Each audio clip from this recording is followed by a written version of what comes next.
This past weekend saw the birth of yet another political party. The Economic Freedom Fighters made it official that they would contest the 2014 elections. Joining us in the studio now is Economic Freedom Fighters spokesperson Mbuyiseni Ndlozi. Mbuyiseni, good morning and thanks for coming in. Good morning, thanks for having me. Okay, just firstly, I mean, new parties are obviously welcome in a democracy like we've got. We've got EFF leader Julius Malema. Sometimes he utters anti-ANC slurs. But do we need a party in South Africa that's anti-Zuma or anti-ANC, or do we need a party that has the interests of people at heart? We do. I think that on the political landscape at the moment, no one carries a real alternative. Everybody believes in the macroeconomic frameworks that have been at the core of successive governments since 1990.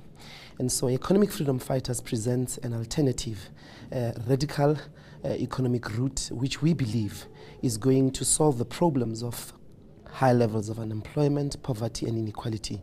And they have to do with nationalization of mines and strategic industries, land expropriation without compensation for equal redistribution.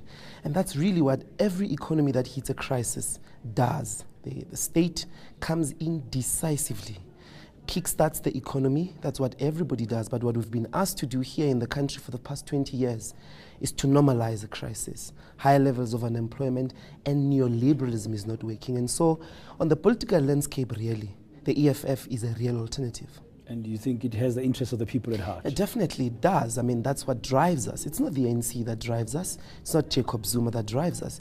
It's the vision. It's the idea that black people in this country have to share in the country's wealth. One of the statements that's been made by EFF and Julius Malema in particular is an anti-corruption one. And therefore that tells me as an observer that you are for openness and transparency. Definitely. Who's funding the EFF?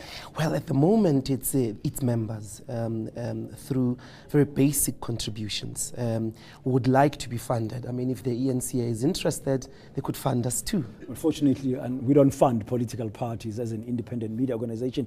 But there are reports and there were allegations at the weekend that some of the funding has come from ZANU-PF, from Zimbabwe.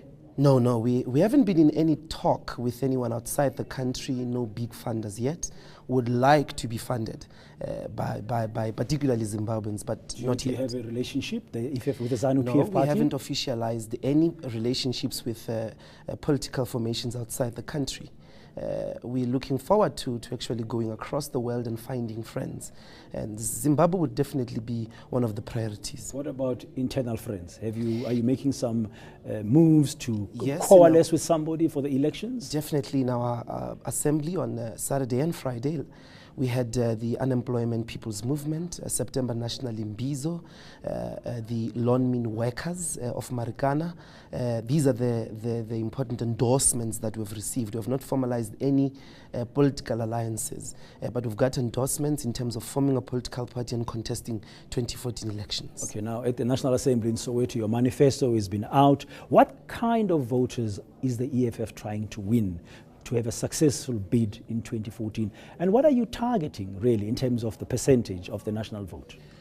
We're looking for all South Africans, from the top to bottom.